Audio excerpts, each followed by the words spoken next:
But it looks like it's gonna be windy and cold tonight. Dinner was really good, but I am so thirsty. So I need to clean my pot out and start melting some snow, get some water.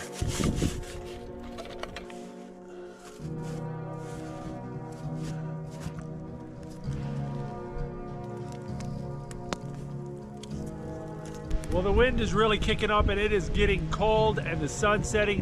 And I don't have enough firewood to get me through the night, so I need to go and start chopping some more wood.